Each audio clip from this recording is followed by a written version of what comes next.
Ok. Donc, au niveau de la préparation de séance, il n'y a pas grand-chose de changé, hein. On range depuis 11 jours maintenant dans ce composite. Ok, on voit bien ce range ici, borné par la VAL ici, par la VAH ici et par le POC. Ok. Le scénario reste baissier au yearly tant qu'on est sous les 850, 820, pardon.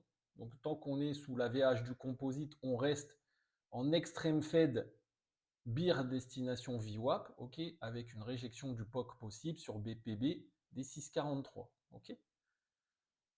Si on absorbe toute la journée, on fera attention à un rachat de short qui pourrait revenir tester les 820, voire éventuellement casser les 820 pour aller chercher la single et retester le compo de 2 jours.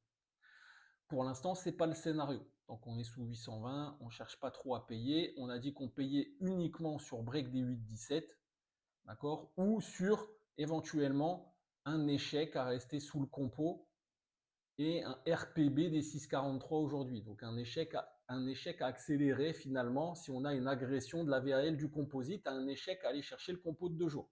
Ok.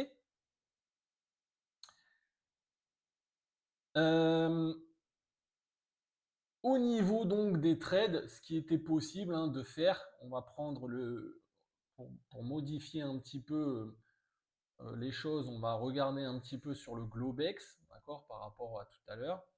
Donc ici, on a initié une petite vente parce qu'on avait une exhaustion à l'open, d'accord, une exhaustion des acheteurs qu'on voit sur le tape.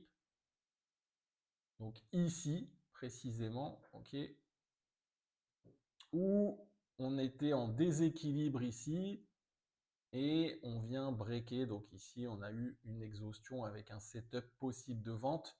Donc on a vendu cette zone à l'open pour faire ce trade, ok. Ici, donc, on voit un petit peu les plus bas, ok. C'est bien visible ici d'ailleurs. On voit le tape qui fait un plus bas, d'accord, ici.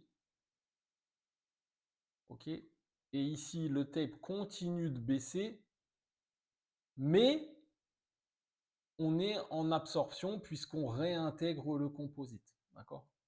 Et donc, on a pris un achat par ici pour aller faire une target ici, et on avait une fin de target par ici, d'accord, qui n'a pas été atteinte sur la dernière target. Donc on a fait 2 TP sur ce trade. Ici, on voit une manipulation de l'order flow, donc le tape est en exhaustion et remonte fortement, mais les prix baissent sur les 716, d'accord. Donc on a un setup d'absorption qui s'est mis en place au-dessus du POC, d'accord, pour redescendre sous le POC. Donc je vous ai fait revendre cette zone parce que j'ai vu qu'on avait ici, on le voit bien, un tape qui cassait fortement les plus hauts, d'accord, mais les prix finalement ne cassent pas fortement les plus hauts, d'accord.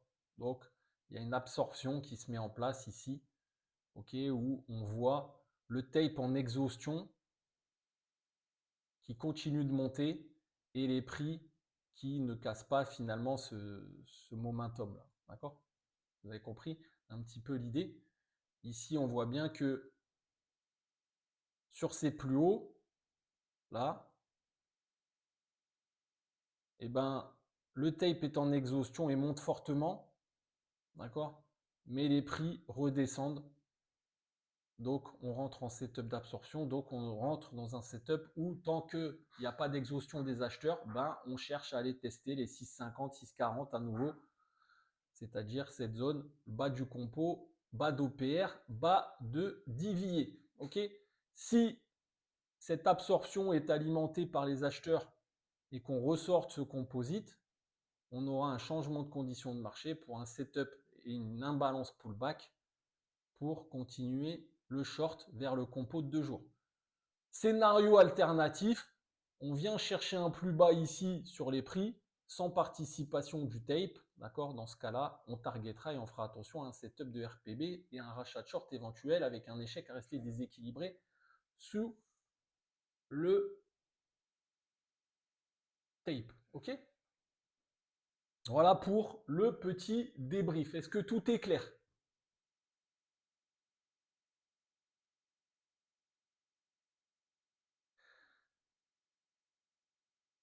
Ok, parfait. On fait attention à de l'absorption éventuellement des vendeurs qui repasseraient au-dessus du POC sans casser le bas du composite et qui pourraient à nouveau remettre une petite perturbation dans la baisse, d'accord? Avec une exhaustion maintenant des vendeurs qui s'est opérée. Donc l'exhaustion des vendeurs, pour l'instant, on ne la prend pas en compte parce qu'il y a de l'absorption. Ok. Et quand il y a de l'absorption, le marché est drivé non pas par le tape, mais par les acteurs en ordre limite dans le carnet. D'accord. Donc les acteurs passifs, euh, c'est-à-dire des ordres limites. Pourquoi? Parce que le tape ne reflète que les ordres agressifs. D'accord. Ne reflète que les ordres au marché. C'est pour ça que, par exemple, ici, vous avez un ordre au marché qui monte, d'accord, mais les acteurs passifs poussent les prix vers le bas, d'accord. Donc le marché, il est drivé par les acteurs passifs, et tant qu'il est drivé par les acteurs passifs, d'accord, eh ben, on ne va pas chercher à trader dans le sens du tape, on va chercher à trader contre le tape, dans le sens des passifs, ok. L'objectif des passifs est de sortir les prix du composite, d'accord, et l'objectif des agressifs, ben, c'est de créer une absorption, une exhaustion pour remonter dans le composite et rester dans ce range peut-être un 12e jour. D'accord. Pour l'instant, on a une réjection du POC sur les A. D'accord. Donc, ça vaut le coup de tenter, tant que l'absorption tient, le BPB pour essayer de reprendre la baisse. On a un extrême fade ici encore avec des volumes présents à la vente. Si ici, on arrive à changer la condition de marché, à casser les 6,40, on aura des initiatives, d'accord, qui chasseront les prix du composite de 11 jours. Et si on accumule du volume sous ce composite, pourquoi pas garder, on aura une pattern, ce qu'on appelle 3-1 au market profile, avec des initiatives qui chassent les prix du composite, qui ne sont pas breakés, des rotations de LED de plus en plus basses. Et si à 17h30, on clôture sur les bas du jour, eh ben, il y a une probabilité très forte d'aller chercher ce composite d'en dessous. OK.